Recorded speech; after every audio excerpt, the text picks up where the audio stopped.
video, we are going to be going through the demonstration of a short field takeoff. We're doing this right from the hold short line here at Parkland Airport of 08 and Alpha. We're going to backtrack all the way for 26, and we'll do a little discussion on our way there, and then we'll depart off runway 26. So a bit of a backtrack to get us ready, because it is a longer runway, even though we're practicing that short field technique. So before entering, we've got our comm is selected. I'm going to write down our time. I like to add a couple of minutes just because I have to do the backtrack. And then we're going to turn on our lights. I always like to light it all up, strobe lights, landing lights, all of that good stuff, and mixtures get rich. Parkland traffic 172 Foxtrot Oscar Echo Foxtrot is backtracking runway 26 for departure to the west. Alright, so a couple of things for the short field we got to consider even before thinking about the short field. We want to make sure we're doing our instrument check. We have a really short apron area here at Parkland, so it's easiest to do those checks on the roll. So of course, here we go, we're seeing we're turning to the right, so we can see our numbers changing appropriately, and we're not moving on our attitude, but our ball is going in the opposite direction, and our compass is free and floating. So a little tiny bit, I don't really like doing too much drunk taxiing, but that was a good turn to the right, so we're going to do one to the left. Same thing, yeah, numbers now are decreasing, ball goes to the right, we're free and floating.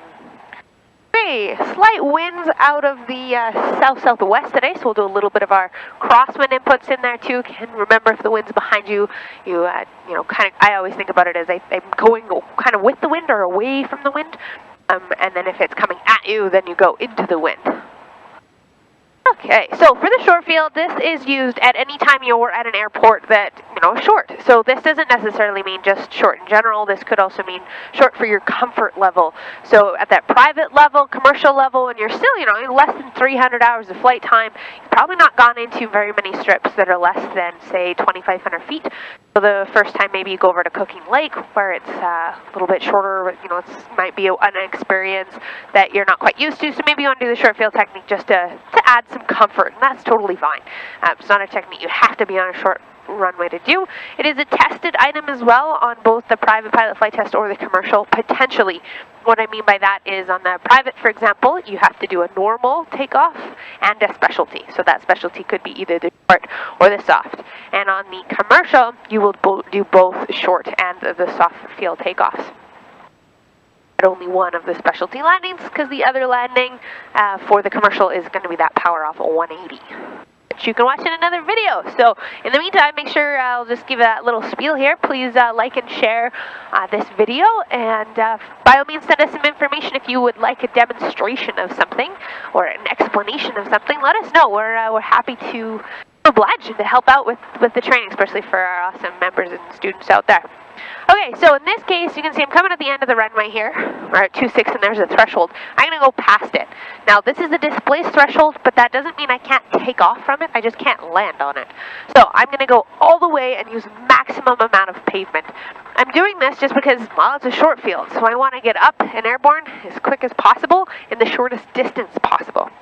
I already set my airplane for it in the sense that I've got 10 degrees of flaps down.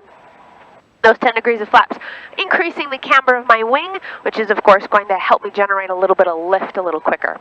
Now in this one, I'm going to do this with an obstacle, okay? So that means that I'm going to be rotating as pretty much as early as I can, pretty close to that, you know, 48 to 50 knot range, and I'm going to be climbing out. Initially, I'm going to get in ground effect for like half a second. I'm going to be climbing out for like that 56, and then of course for our 62.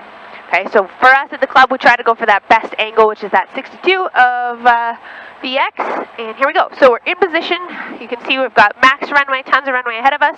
We're going to make a quick call, and then away we go. Make sure everything's good.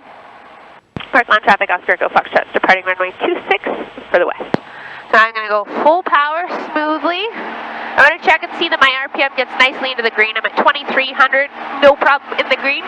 So release the brakes. On the right rudder, because we still get that adverse yaw. Straight ahead, airspeed's alive, temperature pressures are in the green. Okay, here we go, the airplane's starting to get ready to rotate. We're going to let her come up off the ground. There he is. Okay, quick, and then here's into that obstacle speed. So I'm going for 62, nice nose up, pitching for that attitude. Little adjustments. At this point I can see the ground at Parkland's at 23, 24, so I'm 100 feet above it over my obstacle, so I can relax my nose now, let my airplane pick up some more speed, maybe for about that VY that's 72 to 74. And then I like to wait until I've got a little bit of space before I bring the flaps up. And now I've got no runway remaining. Parkland traffic, Oscar Echo Foxtrot, airborne and clear off 26, departing the west. A safe altitude above the ground. Now I'm going to slowly bring those flaps nice and up. Feel that little loss of lift. And there you go. That's a short field takeoff with an obstacle. Thanks for tuning in.